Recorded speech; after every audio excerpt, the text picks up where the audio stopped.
Nah, karena itu cukup dalam, kacamatanya itu nabrak kepala saya bagian belakang dan kacanya itu masuk ke kelopak mata. Dan begitu sampai di samping kanan saya, dia langsung kepleset. Gitu. Ya kepleset.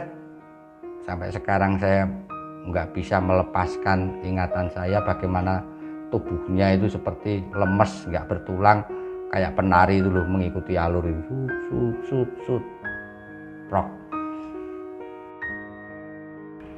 Teman saya si Iqbal ini dengan proses yang luar biasa menyakitkan, baik bagi dia maupun bagi saya, meninggal dan bantuan nggak datang.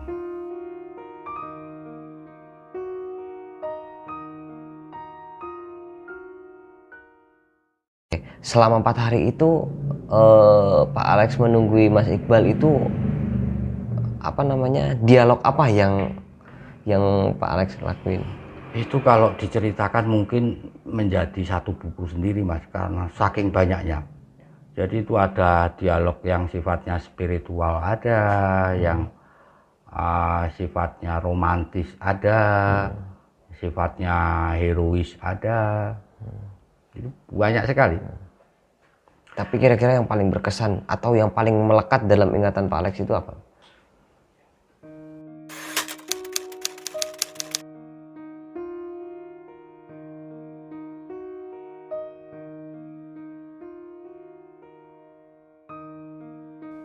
Banyak ya. Jadi begini, saya itu terlahir beragama Kristen, tetapi oleh suatu sebab saya mimpi. Jadi sebelum mendaki ke Gunung Slamet itu ya, saya mimpi saya didatangi seseorang yang muda, tampan. Dia pulang dari masjid. Kemudian lewat di depan rumah saya dan dia tersenyum. Saya nggak kenal orang itu, tetapi merasa dekat. Sehingga saya ngikutin dia. Sampailah di rumahnya. Rumahnya itu kecil, tapi begitu masuk, ini terasa sangat luas. Lalu dia sholat. Heran juga saya. Tadi di masjid sholat, ini sholat lagi dia. Tapi tanpa saya inginkan, saya itu ngikutin dia sholat. Sholat itu hal yang tidak pernah saya perhatikan. Karena apa? Karena saya tidak beragama Islam. Non-Muslim. Iya, saya non-Muslim dan semua keluarga saya non-Muslim. Bahkan ketika saya kuliah di IKIP, saya mendapatkan beasiswa itu dari gereja. Jadi tidak ada pikiran untuk pindah agama itu pikiran bodoh namanya kan. Wong saya dibiayai kok. Dan background saya tidak ada yang membuat saya bisa tahu tentang Islam gitu. Nah, dari mimpi itu saya bisa tahu urutannya sholat, gerakannya. Nah, mimpi ini berulang 3 kali sampai akhirnya saya terbangun itu jam 3 pagi. Habis itu saya gelisah. Ini mimpi apaan sih? Ini jangan-jangan bisikan setan. Ingat loh Mas, pada waktu itu saya non-Muslim. Jadi kalau di luar agama saya ya saya anggap setan. Saya kira semua orang beragama kan Betul. sama ya, begitu ya. Nah, tetapi sehabis mimpi itu, dorongan untuk melakukan sholat itu jadi besar. Terus saya mau kemana? Kalau saya ngomong sama bapak saya bisa dipukulin dong. Iya. Nah, saya ingat saya berencana naik Gunung Slamet dan saya harus menjemput Iqbal. Maka ke Gunung Slametnya itu saya ajukan. Jadi saya ke tempatnya Iqbal dulu. Sampai di tempatnya Iqbal saya ngomong, Iqbal, Islamkan saya. Kaget dia. Kaget karena apa? Karena kami sudah bersahabat lama dan kami saling toleransi dan dia tidak pernah mempengaruhi saya. Dia tahu betul saya dapat beasiswa dan dia tanya, kenapa? Saya ceritakan mimpi itu. Ya terus resikonya gimana? Kamu pasti nanti harus mengembalikan uang beasiswa. Udahlah itu dipikir nantilah. Karena 3 hari setelah mimpi itu, saya sekarang ini sih tidak kuat untuk pengen melakukan seperti itu gitu loh. Jadi ada satu dorongan yang memang entah itu asalnya dari mana untuk melakukan sholat itu. Nah, ketika itulah si Iqbal tanya, terus gerakannya kaya apa toh sing mbok lihat itu? Gini loh, ini. Loh, iya ya sama. Tapi aku gak ngerti yang diucapkan apa. Nah, gitu. Jadi proses saya naik Gunung Slamet itu adalah proses awal keislaman saya setelah saya diajak almarhum Iqbal membaca syahadat. Nah, habis itu saya diajari sholat dan sebagainya. Jadi pada waktu mendaki Gunung Slamet itu saya Islam. Nah, 4 hari ketika menunggu meninggalnya Iqbal masih mengajar saya, gitu. Masih banyak mengajar saya. Jadi sepanjang 4 hari itu kan hari kepanjang saya. Iya, antara lain dia ngomong kalau kamu begini, misalnya kan saya tanya, ini kan di hutan toh Bal. Andai kata tiba-tiba lewat seekor babi itu kan haram. Terus tak bunuh pakai tangan atau pakai batu, pakai apa, tak makan. Itu dosa enggak? Insya Allah enggak. Karena kita berada dalam keadaan darurat. Di mana urusannya adalah hidup dan mati. Pada saat seperti itu, yang haram itu bisa menjadi halal. Tetapi kalau kita sudah selamat, kamu tetap makan itu haram. Gitu. Jadi banyak sekali pelajarannya. Ayat-ayat pendek itu. Karena waktu awal-awal itu kan saya hanya hafal Al-Fatihah gitu kan. Kayak kulhu itu kan belum hafal. Itu ngajarinya ketika dia mau meninggal. Jadi Iqbal ini bukan hanya sahabat. Iqbal itu juga imam saya. Jadi kenapa saya merasa kehilangan sangat besar? Ya karena itu. Itu di sektor religiositas. Tapi di sektor percintaan, Iqbal ini saingan saya gitu loh. Oh gitu, oke. Nah ini agak menarik nih buat para generasi muda, buat para generasi milenial nih, ada percintaannya juga nih di tengah-tengah kondisi terdesak dan tragedi. Film FTV ya. Iya, jadi dua sahabat yang dekat, jadi harus jadi pesaing. Iya, gitu ya. Tapi tentunya itu bersaing secara sehat. Mungkin boleh diceritain gimana Pak? Itu. Jadi begini, saat Iqbal sudah mengislamkan saya kan, terus dia cerita. Kalau dia manggil saya kan bukan Alek ya, karena dia tidak menganggap saya jelek. Dia selalu ngomong, semua orang itu pada manggil kamu Alek, saya nggak mau, saya nggak suka panggilan itu, karena saya tahu betul kamu tidak seperti itu, gitu. Nah, ada kalau manggil saya dia puji.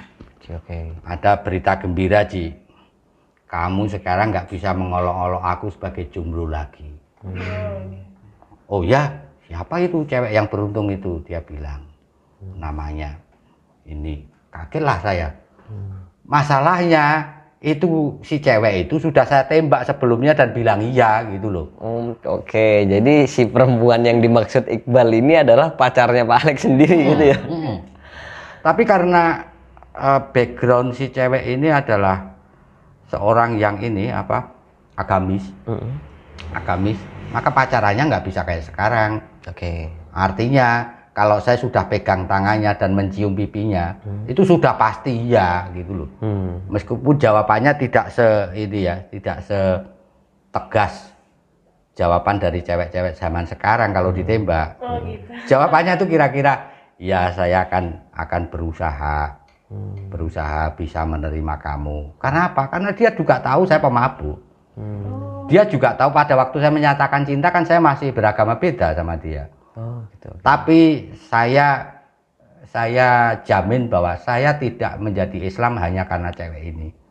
Karena jujur pada saat itu saya pacaran sama dia itu juga karena sorry loh ya kalau orangnya nonton, bukan karena cinta. Saya paling nggak tahan kalau diledeki sama teman-teman kamu itu mendaki gunung sampai kemana-mana tapi kamu jomblo, itu saya benci gitu. Jadi nanti dikira saya mendaki gunung itu pelarian, gitu loh. Jadi sebabnya jadi itu beban di iya. Jadi bukan mungkin ada cinta tapi saya tidak tidak berencana untuk menjadikan dia istri gitu loh. Oke. Nah, ini jadi konflik sama Iqbal. Iqbal kan tahu perilaku saya semacam itu. Pacaran itu ya hanya just for fun kan. Kayak kalau jenengan itu beli sepatu itu apa begitu lihat Anda beli, Mas? Enggak toh? Enggak. Dicoba dulu enggak? Dicoba dulu. Nah, sama. pas. Dulu saya waktu pacaran juga mikirnya gitu. Jelek kan? Jangan dicontoh. Jadi diibaratkan oleh dengan sepatu. Tapi Iya. itu perumpamaan ya. Perumpamaan loh ya, Perumpamaan. bukan. Bukan disamain kalau wanita itu seperti sepatu. Saya mengedepankan pacaran. Pacaran itu adalah proses untuk menemukan kecocokan. Ini bertentangan sama Iqbal. Islam nggak begitu. Kalau sudah sama-sama cinta supaya tidak terjadi perzinahan dan sebagainya itu kita 4 hari berdebat juga soal itu. Jadi benar-benar agamais ya sosok Iya, Iqbal ini. ini Iqbal orang yang agamais. Nah, dia cerita tentang si cewek itu. Saya ngomong, kakek aneh loh, bocah kuwi wis nampa aku. Dia menjawab kamu itu dengan bagaimana toh? Dia itu menjawab saya dengan lari ke kamar terus pintunya ditutup. Nah ini Iqbal itu nggak pernah pacaran, Mas. Jadi kalau ada cewek menerima semacam pinangan lari ke kamar dan menangis, dianggapnya terharu. Saya Jadi pacaran salah persepsi. Iya, saya pacaran sejak SMP, tahu betul kalau cewek begitu tuh menolak. Sama dengan kalau kita suratin, dia bilang saya mau fokus belajar. Oh itu Iya, namanya tidak. Bukan saya mau fokus belajar terus kita jawab lagi, yuk kita belajar bersama. Itu Jadi kan bahasanya cewek. penolakannya itu secara Nah, Iqbal halus itu ya. terlalu awam untuk begitu. Jadi dia pikir dia terharu. Oh gitu. Gitu. Salah. Aku itu sudah sama dia. Loh beneran? Bener. Aku sudah nonton bioskop sama dia dan sudah saya cium pipinya. Oh Gitu. Iya. dijelaskan juga gitu. Iya, Jadi saya jelaskan. Pak Alex ini nggak backstreet ya kalau bahasa anak sekarang Iya. backstreet nggak backstreet bener-bener dijelasin langsung kalau saya. Jelasin, iya. Oke. Nah, kemudian dia bilang begini. Nah, itu yang saya ingat sampai sekarang. Kamu pernah ingat nggak? Kamu jatuh cinta sama si A, sama si B. Itu 8 orang, Mas. Ternyata Iqbal itu selalu jatuh cinta dengan orang yang saya cintai dan dia ngalah gitu loh, Mas. Oke. Gitu. Jadi Ini mungkin- cewek ke-8. Oke, mungkin logikanya begini Pak, karena Pak Alex ini kedekatannya sangat intens sama Mas Iqbal, mungkin berpengaruh kepada kriteria perempuannya Iya. yang sama. Kayaknya hampir sama. Iya, jadi Cuman apa dia yang diem gitu Oke. loh. Beda Nah, sama bapak. mungkin. Iya, dan lebih dia keren. bilang yang 7 ini kamu main-mainkan tok, kamu nggak serius. Ya saya marah tuh Mas waktu itu. Tapi marahnya di rumahnya loh, bukan di Oke. gunungnya itu. Saya marah di rumahnya. Lah kakek aneh, apa orang pacaran itu harus betul-betul berpikir tentang nikah? menikah? Kan enggak. Ya itu yang dia gantian marah. Pacaran itu kan sama dengan beli sepatu. Cocok enggak, pas enggak gitu. Kita enggak ngomong macam-macam soal seks loh, karena pada zaman saya pacaran sampai berpegangan tangan itu sudah luar biasa.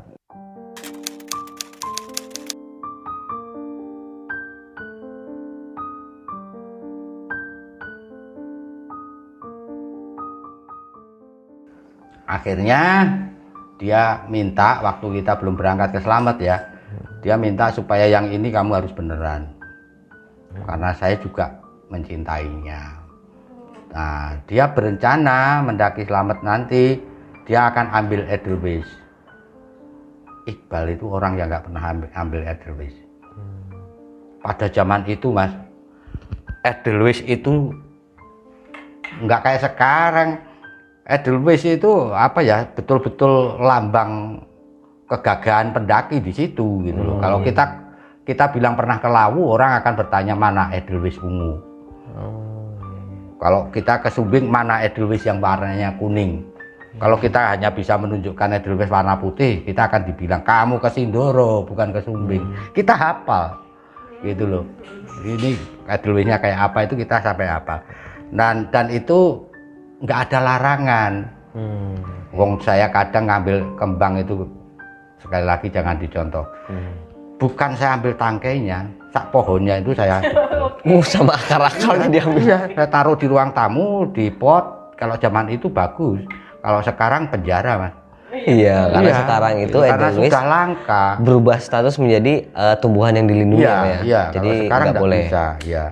Pada zamannya Pak Alex mungkin masih banyak, jadi belum ada Dan larangan balik di sini. lagi, Iya. pada zamannya Pak Alex itu pendaki itu masih jarang. Masih Iya, sangat betul. sedikit. Sekarang. Nah, Benar. yang saya ingin ceritakan adalah betapa idealisnya Iqbal. Ketika Edelweiss itu belum dilarang, semua pendaki yang dicari yaitu, kalau saya pakai untuk memberanjang cinta, Mas. Jadi kalau kelihatan ada cewek cantik gitu ya, cukup kenal, kasih Edelweiss. Sudah pasti si cewek tahu kalau aku sayang sama dia gitu loh. Jadi itu penafsirannya. Oke, jadi jadi salah satu lambang kasih sayang gitu ya, Pak ya. Iya. Lambang kasih sayang dan karena tahu gimana proses Perjuangannya. mendapatkan Ya, itu betul. berat gitu loh. Jadi untuk Ah. orang yang dikasih itu udah pasti dia berasumsi oh dia sayang sama kita. Iya, jadi aku sama Iqbal ini kebalikan. Kalau aku pakai Edelweiss ini untuk modal mancing cewek, ngerayu lah. ya si Iqbal sama sekali nggak mau ambil. Baru di Gunung Slamet itu ngambil. Dia ngambil untuk diberikan pada si gadis yang dicintainya, yang adalah pacarku. Dan ironisnya waktu ngambil, aku juga ikut ambilkan. Oh dibantu. Iya, karena rencananya kan habis itu turun dari Gunung Slamet kami akan mampir ke Purworejo. Itu pas liburan, jadi kita akan mampir ke rumahnya. Iqbal berencana memberikan bunga itu sambil ngomong, maaf, aku nggak tahu kalau kamu sudah jadi pacarnya Puji. Oke, jadi kesimpulannya di dalam cerita cinta segitiga ini, Mas Iqbal ini mengalah berarti ya Pak ya? Bukan mengalah, memang keduluan saya kok mengalah. Enggak. Iya maksudnya mengikhlaskan. Mengikhlaskan, Mengikhlaskan iya. Pak Alex ya udah silakan lah. Yang bener Mas, kalau bukan mengalah. Mengikhlaskan berarti. Saya itu yang mau mengalah. Itu tuh dia masih berusaha loh. Iya ngarep lah istilahnya. Enggak lah, enggak Iqbal itu enggak gitu. Saya itu justru sudah menawarkan untuk mengalah. Nah gitu. Iya, udah gini aja lah, daripada kamu nanti menuntut aku harus sampai menikah dan aku nggak ngerti apa memang mau menikah apa enggak, sudahlah kamu aja, aku tak mundur gitu. Tapi dia bilang nggak bisa, kalau kamu sudah sampai ciuman pasti dia tahu bahwa kamu mengalah dan saya nggak ingin seperti itu. Sudahlah, nanti saya akan minta maaf. Ini juga menurut saya konyol kok, masuk cinta mau diralat. Lah mbok sudah itu biarkan aja, tapi ya memang namanya juga si Iqbal ini kan belum pernah pacaran ya. Naif sekali menurut saya ya, dan dia idealis. Nah, yang bikin saya tahu betul betapa dalam cintanya si Iqbal ini sama si gadis ini, itu kalau kumat, jadi sakitnya kumat, itu dia selalu merasa dia itu tahanan politik. Oh, oke. Iya, Oke. dia merasa tahanan politik. Jadi dia teriak-teriak, Ci, kamu tahu nggak, kita itu tahanan politik. Dan pada waktu itu memang zaman itu loh Mas, zaman Orde Baru. Betul. Jadi kami juga sering ikut kegiatan-kegiatan kayak gitu itu ya, demo apa gitu ya. Kita itu tahanan politik. Aku dikasih makanan tapi basi, dilemparkan. Itu sebentar Pak. Itu yang bilang itu Mas Iqbal berarti. Itu beliau itu halusinasi atau memang Halusinasi, gimana? Atau Mas. memang satu hal itu pernah dialaminya gitu? Halusinasi. Halusinasi. Jadi waktu sampai di rumah sakit kan saya ceritakan, dan karena memang ditanya oleh dokter, jadi gejala-gejalanya apa saja tuh. Oh itu halusinasi ya, kalau patah tulang punggung memang bisa halusinasi itu, karena itu kan dibarengi keadaan yang dingin, lapar dan sebagainya ya. Jadi gabungan antara patah atau cedera itu dan hipotermia kan itu. Gitu. Nah, dia bisa balik kesadaran itu kalau diingatkan dua hal. Yang pertama maknya dia. Iqbal, apa kamu nggak malu kalau nanti sampai di rumah emakmu tahu bahwa kamu di sini teriak-teriak kayak orang gila. Gitu. Kalau kumatnya itu nggak berat, dia bisa nyebut astagfirullah, ya, makasih. Nanti dia sadar beberapa menit, nanti teriak-teriak lagi. Oh gitu. Alex sipirnya itu makin mendekat gitu. Nah, kalau sudah parah, dia bisa diingatkan dengan cara menyebut si gadis. Oke. Gitu. Kamu apa gak malu kalau gadis itu tahu kamu ternyata di sini teriak-teriak di tengah hutan? Itu dia bisa nyebut. Dari situ saya tahu bahwa si Iqbal ini lebih mencintai gadis daripada ibunya. Berarti cinta beneran. Hal mana mungkin saya tidak punya. Gitu. Saya kan seperti saya bilang tadi just for fun. Tapi teman saya ini ternyata sangat tulus mencintainya, sangat tulus. Jadi sudah tepat kalau saya dikasih nama Alex. Ya, Iqbal nggak perlu belain saya gitu. Saya memang layak disebut Alex. Oke, berarti itu aktivitas Pak Alex pada saat menunggui Mas Iqbal ya.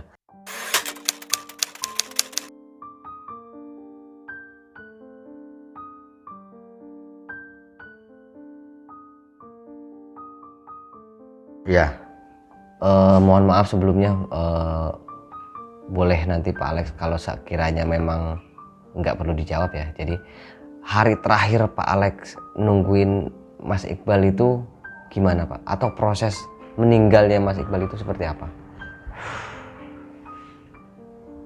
ada beberapa percakapan yang apa ya, yang memang membentuk benang merah dengan prosesnya meninggal. Jadi sebelum meninggal itu kayaknya hari ketiga dia mulai ngomong tentang, kamu gunung tertinggi yang kamu inginkan untuk didaki mana? Ya, saya tanya, aku nggak punya target, kenapa tuh? Aku kok yakin aku meninggal di sini. Duh, kok bisa bilang begitu? Yang pertama itu karena sekarang saya merasa bahwa yang kamu lihat di Samarandu itu, Cungkup itu ternyata kamu benar melihatnya, bukan halusinasi. Itu berarti firasat. Nah, saya tolak kan.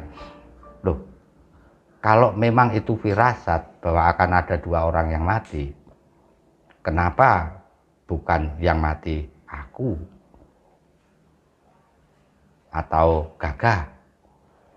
Itu kan bisa saja kalau Tuhan menghendaki justru kamu yang hidup. Oh enggak, karena yang melihat hanya kamu, dia bilang begitu. Jadi kalau pas tenang dia bisa apa ya, dia bisa ngomong dengan jernih. Yang melihat kamu berarti kamu akan menemukan 2 temanmu atau mengalami kedua temanmu meninggal gitu. Itu percakapan yang sampai sekarang kayak apa ya, kayak mengiris gitu Mas. Jadi tentang gunung tertinggi itu. Nah, karena situasinya menjadi sangat berat, sangat apa ya, sangat, kalau orang Jawa bilang langut, jadi sangat sedih membicarakan, emosional ya, membicarakan kematian dengan teman yang sudah dalam keadaan sakaratul maut begitu. Saya bilang ya sudahlah, gunung yang paling tinggi yang mau saya capai adalah Karten, tapi saya nggak akan pernah mendakinya. Jadi aku nggak akan mati di gunung. Sambil bersekolah. Masih sempet-sempetnya dan dia bisa senyum. Dia masih bisa senyum. Terus dia bilang ini juga, nanti kalau aku mati sepatuku pendam di puncak Sumbing. Tunggu dulu, aku juga harus ngomong. Kalau aku yang mati, kamu berarti mendam sepatuku di puncak Karten, karena itu yang paling saya inginkan. Jadi di tengah ini menyongsong kematian kami masih berseloroh. Meskipun saya tahu senyumnya Iqbal sudah senyum ini ya, senyum getir, jadi dia tidak bisa los. Senyumnya memang nggak bisa los. Itu terus dia bilang juga, kalau aku meninggal mintakan maaf sama Mak karena saya cukup egois. Dia kan juga menerima beasiswa sama seperti saya. Jadi kalau saya terima 2 dari pemerintah sama dari gereja, si Iqbal ini menerima beasiswa dari negara sama dengan yang saya terima. Tapi uangnya itu habis buat beli buku, buat nonton film, karena kami kan jurusan bahasa dan sastra Inggris, jadi kadang-kadang kami harus nonton film klasik, bahan kuliah atau bahan diskusi atau bahan apa gitu ya. Kemudian juga beli buku, mendaki dia belum pernah membahagiakan emaknya. Dan saya diminta untuk minta maaf. Nah, yang paling gila itu dia bilang, Edelweissku nanti sampaikan ke gadis dan tanya, kalau misalnya kamu nggak mendahului saya itu sebenarnya dia cinta sama aku apa tidak. Itu pesan paling edan dari teman saya. Dan saya waktu itu juga tidak berusaha Mematahkan ya. tidak berusaha menghibur hatinya dengan bilang iya, tidak. Saya bukan orang yang begitu, Mas. Jadi saya orang yang apa adanya. Ya saya mengumpat. Bajingan enak aja kamu. Aku suruh ngomong begitu itu kan menghina aku. Enggak, saya akan berusaha berada di sana. Nah, ketika dia ngomong itu, aku diam. Oh, berarti dia memang sampai mati dia pengen tahu sebenarnya cintanya itu akan berbalas apa tidak. Ya, makanya ketika akhirnya saya temukan dia meninggal, saya teriak sampai suara nggak bisa keluar. Karena apa ya? Hiburan, candaan yang saya pikir bisa agak mengerem kematiannya sampai bantuan itu datang. Ternyata nggak bisa. Jadi sama. Dan saya juga bertanya, jadi Tuhan itu di mana sih? Apa yang diajarkan Iqbal tentang Tuhan, tentang agama, itu semua di mana? Ini orang yang jauh lebih baik daripada aku. Tapi kenapa diambil begitu saja gitu loh, dengan kesakitan yang luar biasa? Kenapa bukan aku? Aku lebih layak gitu loh.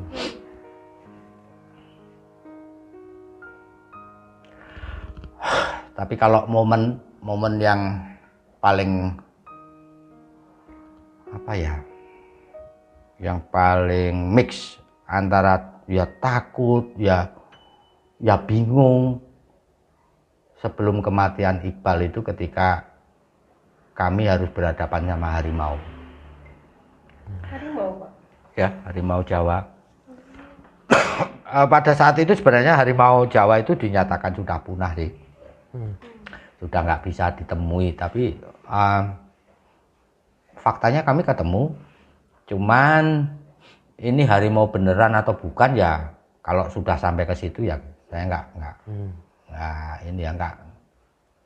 nggak tahu. Cuman dampaknya sampai sekarang masih. Jadi beberapa hari yang lalu itu saya kan secara rutin pergi ke kebun binatang. Orang-orang hanya tahu bahwa saya momong anak. Sebenarnya saya sedang mencoba menghilangkan trauma saya ketemu harimau. Jadi setiap kali saya berada di depan kandang harimau, ini berdiri.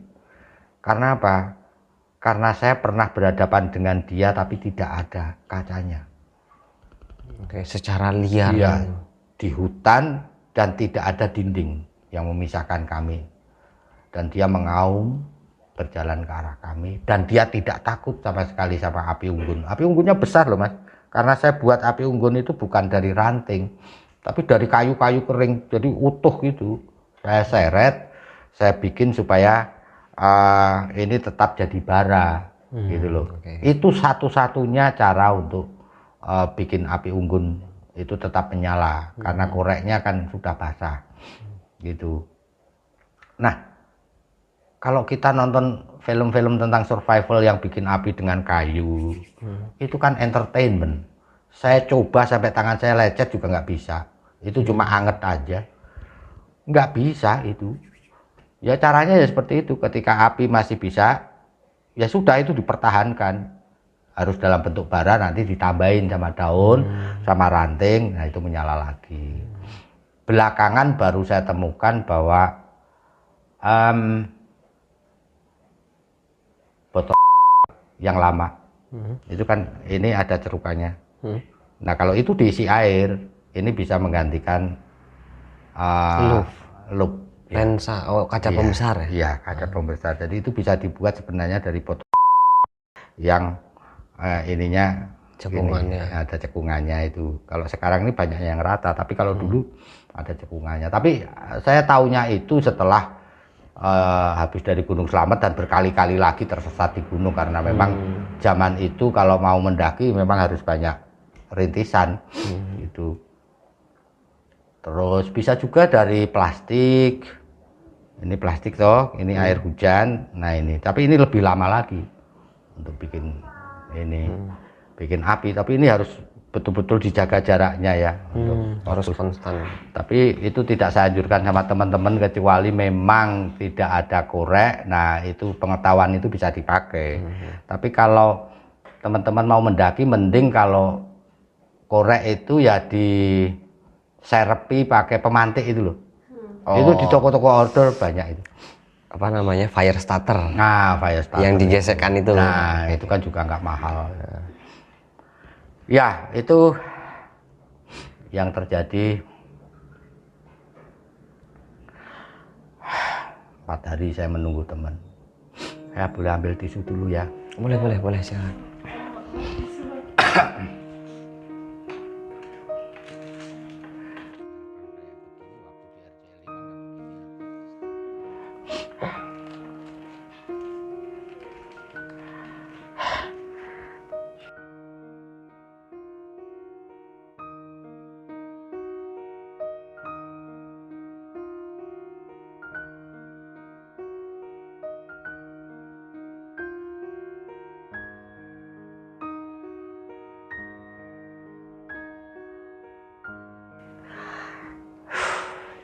Ya, setelah saya lakukan pesan-pesan Iqbal, kan dia pesan supaya nanti kalau aku meninggal, kumandangkan adzan, bacakan surat ini, itu semua sudah aku lakukan. Kemudian kan jenazah saya temukan berada di tengah sungai. Jadi malam sebelum paginya saya temukan meninggal itu, dia pamit keluar dari bivak, dari pelukan saya. Biasanya dia tidur itu saya peluk terus karena ada binatang-binatang buas itu toh. Tapi malam terakhir itu kayak saya kena sirep, Mas. Jadi saya nggak bisa melawan kantuk dan kayak ditindihin sesuatu sehingga saya nggak bisa bangun. Tapi saya ingat bahwa Iqbal minta izin untuk ke tengah sungai untuk buang air. Nah, jadi hari terakhir sebelum meninggal itu, Iqbal itu tiba-tiba bisa jalan. Bisa jalan? Iya, tadinya nggak bisa. Sehingga ini menimbulkan optimisme saya. Wah, ini berarti doaku dijawab ini. Ternyata enggak. Setelah peristiwa Gunung Slamet itu, saya baru tahu bahwa Tuhan seringkali membuat satu fenomena di mana orang yang mau meninggal justru sehat. Karena kanker misalnya, tiba-tiba dia jadi bugar tapi esoknya meninggal. Nah, sama seperti yang dialami teman saya itu. Jadi dia bisa jalan dengan tertatih-tatih. Dan saya jatuh tidur, paginya saya temukan dia sudah meninggal di tengah sungai. Saya cukup penasaran ya Pak. Kan Bapak 4 hari setelah Iqbal terjatuh itu kan Bapak menemani. Kondisinya kan berarti Bapak juga nggak bisa jauh dari Iqbal. Yap. Itu untuk memenuhi rasa lapar itu bagaimana Pak, Bapak dan Iqbal itu untuk bertahan hidup? Nah itu kan di tengah hutan, Mbak. Jadi beberapa meter dari kami itu sudah banyak daun-daunan. Oh jadi Iya. makan daun-daun. Makanya itu. Dan Iqbal karena dia jadi instruktur pramuka, dia mau makan itu meskipun sedikit, gitu. Meskipun sedikit. Jadi katakanlah setiap jenis pohon dia ambil 2 daun. Dan memang ini ya untuk teman-teman, kalau Anda melakukan survival jangan pernah hanya makan 1 tanaman. Jangan pernah. Jadi makan ini 5 lembar, makan ini 5 lembar gitu. Karena resiko kalau tanamannya beracun itu kalau kita makan lebih banyak, kan bisa kelenger kita. Tapi kalau kita bagi-bagi ya paling kena racunnya yang itu, atau mungkin yang itu sama yang ini, yang gitu. ini enggak. Itu lebih ke teknis kali ya Pak ya. Iya. Oke, Jadi jangan bertahan hidup dengan hanya satu jenis tanaman yang tidak dikenal. kecuali memang kita kenali itu, misalnya begonia ya, jenis begonia itu pasti nggak beracun. Aman, ya? Nah, jenis pisang-pisangan itu juga aman. Nah, itu yang kami pakai untuk bertahan. Tapi ada hal-hal yang dia tidak bisa makan di Iqbal itu. Jadi kalau daun, buah dia masih bisa. Tapi kalau sudah sampai serangga, terus larva itu kan kita butuhkan Jenis ulat sekali. itu ya? Iya, yang warnanya putih-putih dan itu ada di humus-humus itu. Dia nggak tega makan itu, nggak bisa. Padahal kalau kita tersesat dalam waktu yang lama di hutan, kita butuh protein. Kalau hanya serat-serat tok ya kita nggak bisa ini bertahan. Jadi butuh lemak, butuh protein. Itu sumbernya salah satunya ya larva serangga. Itu dia nggak bisa makan. Cacing dia juga nggak bisa makan. Gitu. Jadi kalau cacing ya keluarkan dulu tanahnya, dipelotot gitu. Itu tanya-tanya sendiri mukanya jadi berubah sendiri. Ya agak-agak ngeri tapi penasaran, Mbak. Soalnya gue pernah nyobain cacing. Itu aja cacing kering gue enak banget gitu, apalagi tuh cacing hidup. Anda kunyah atau tidak? Kunyah, Pak. Salah. Saya tidak. Jadi ini dikeluarkan saja kotorannya, udah toh ini kan menjadi segumpal daging. Ambil air, telan. Yang penting dia pasti akan dicerna sama asam lambung. Asam lambung itu kuat loh. Karena kalau dikunyah itu memang ada rasa yang keluar Iya, ya, ada rasa iya, yang dirasa. Iya. Karena kan nggak tahu waktu itu kan keadaannya sakit kan, cacing tanah itu yang ini ya, cacing ya, Gede yang kalung itu. Iya kan. Iya. Itu kan nggak tahu ternyata itu cacing, dikunyah kan ternyata rasanya gini. Bau Amis, amis gitu ya. Iya, lah kalau cuman ditumbuk Iya. langsung ditelan itu kan amisnya sebentar. Iya, betul. Nah itu bisa dipakai. Jadi jangan ini. Iya. Saya kalau ngajar survival juga pura-pura belalang, saya ambil kepalanya sama kakinya. Nih makan nih. Padahal Padahal enggak, dia hidup-hidup itu masih setengah hidup tak telan. Ngapain? Rasanya nggak karu-karuan mas. Saya sudah pernah nyoba. Jadi serangga, kalau prosedur untuk serangga itu hilangkan kepalanya, hilangkan kakinya, hilangkan sayapnya. Udah telan aja. Gitu. jadi bukan serta-merta di prosesnya dikunyah seperti Nah, itu kita kan makan hanya ada di biasa. film horor. Iya betul. Justru ini apa ya, pembelajaran ya. Iya, ini Iya. kita baru tahu juga nih. Jadi memang ada cara khusus untuk memproses makanan yang memang nggak Iya. terbiasa kita makan. Iya. Pasti kalau sayapnya ada kayak pasti seret-seret gitu. Iya, benar. Iya, benar. makanya Kalau pakai air. kakinya dimakan perih juga. Kayak minum obat berarti persis Jangan, ya, Pak, ya? kakinya itu kebanyakan kan ada kait-kaitnya Duri, itu. ya, Ya, kayak itu macam jangan. duri. Sayap juga nggak usah. Gitu. Jadi Betul. kayak minum obat Kayaknya minumnya. kalau badannya kan lembek-lembek gitu ya kalau serangga. Iya sih benar, masuk akal. Dan saya perkirakan itu kena asam lambung sebentar aja sudah jadi gizi gitu loh. Itu kalau tentang survival.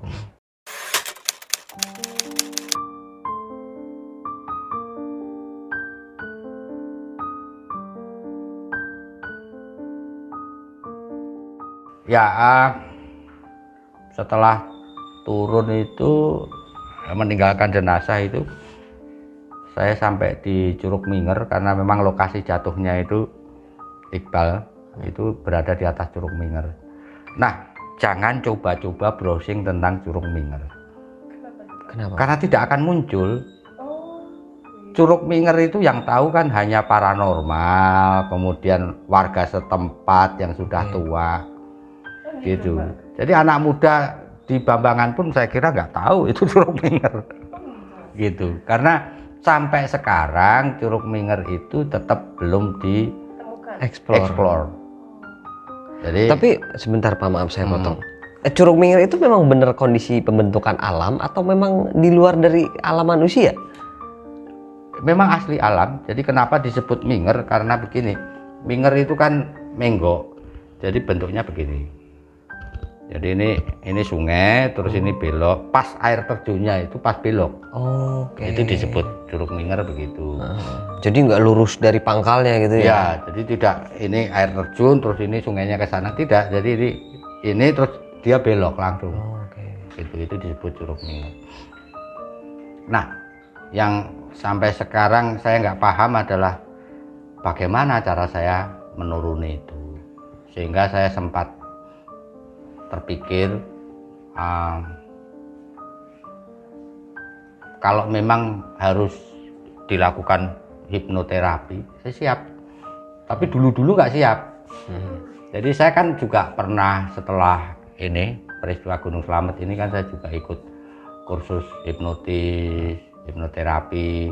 Sebenarnya lebih ke profesi saya, karena profesi saya kan melatih bela diri. Kadang-kadang ada satu gerakan teknik memukul atau menyerang yang sulit dilakukan oleh anak tertentu, misalnya tendangan yang kakinya bisa muterin, gitu kan. Nah, padahal teknik ini cukup efektif. Nah, kalau anak nggak bisa, biasanya salah satu prosedurnya pakai hipnotis. Nah, jadi saya mempelajari itu untuk kepelatihan saya. Tetapi instruktur saya menawari, karena dia tahu cerita tentang saya itu kan, dia nawari 2 hal, Mas. Apa Mas Alek mau kita hipnoterapi supaya berhenti merokok? Saya bilang enggak. Loh, kenapa enggak? Kalau saya berhenti merokok berarti saya takut mati. Saya nggak takut mati. Kalau memang saya harus mati karena merokok nggak apa-apa. Wong teman saya juga mati karena naik gunung. Gitu. Terus Anda kan nggak bisa ingat Anda turun dari jurang yang tinggi itu bagaimana? Berani nggak di hipnoterapi? Saya bilang enggak. Saya juga nggak berani itu. Alasannya kenapa, Pak? Nah, saya mau saran itu. Tanya dong. Alasannya karena saya terlalu takut menemukan hal-hal yang tidak saya harapkan. Gitu loh, Mas. Oke, di dalam konteks kehidupan nyata atau di luar itu? Kalau itu adalah gejala psikologis, saya kira saya masih cukup kuat untuk menerima. Yang saya nggak kuat kalau ternyata itu mistis. Gitu loh, Mas. Sementara kalau gejala psikologis, saya mencoba menganalisanya kok itu sudah melewati batas, Mas. Oke, jadi mungkin kalau begini bisa. Saya ini orang yang nggak bisa lompat. Jadi karena berat badan saya nggak bisa lompat setinggi 2,5 meter. Suatu ketika saya berjalan di lorong, di depan saya ada tembok 3 meter katakan begitu, dan ada anjing galak pitbull mengejar saya. Kan saya lari. Menurut jenengan, saya bisa nggak lompat tembok itu? kemungkinan bisa. Nah, itu masih gejala psikologis. Oke. Tapi ini kan 3 meter lah, kalau sudah hampir 100 meter, apa iya? Oke. Nah, saya takut kalau yang saya temukan bukan gejala itu, tetapi misalnya saya jadi ingat, oh saya digendong, aduh saya nggak mau.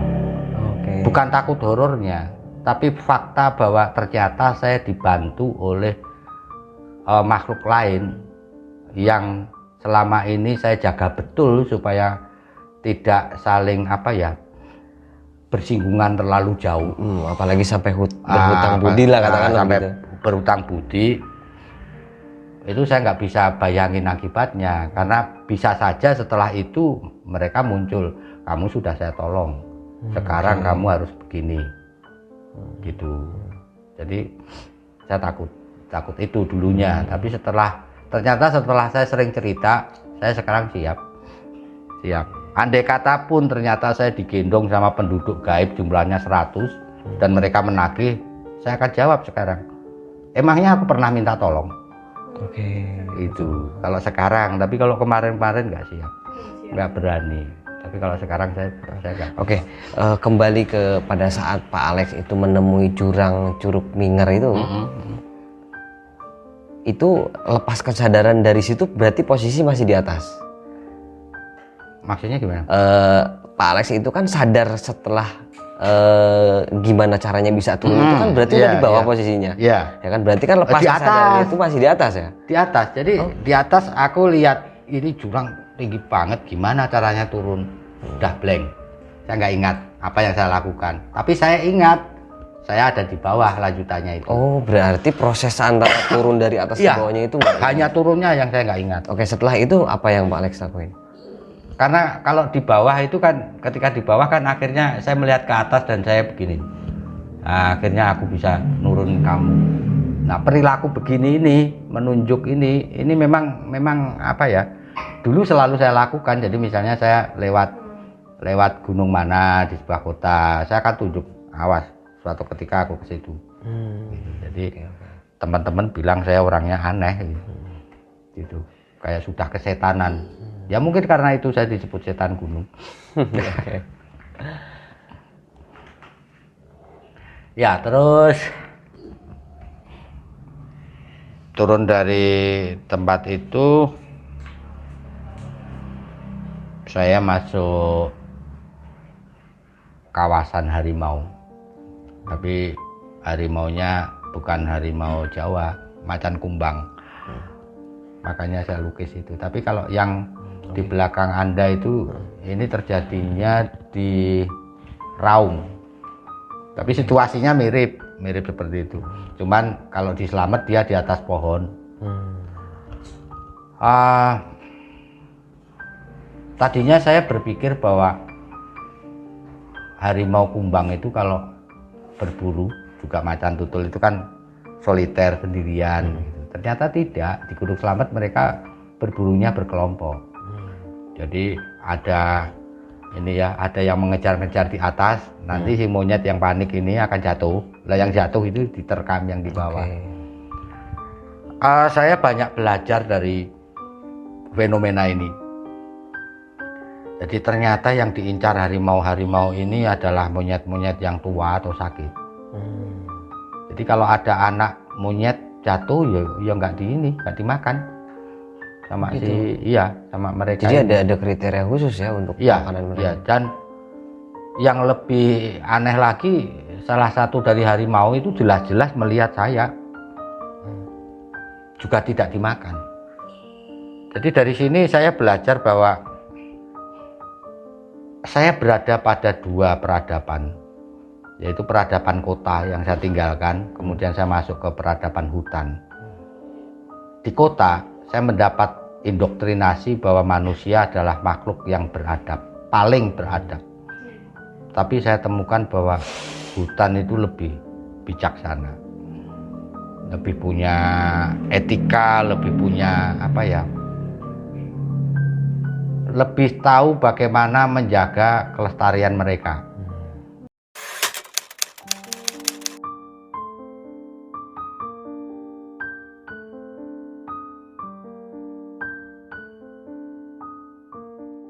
Nah, kakak ini pada akhirnya berubah menjadi suara kayak perempuan ketawa, tapi ada di hati itu kayak ada pilunya gitu loh.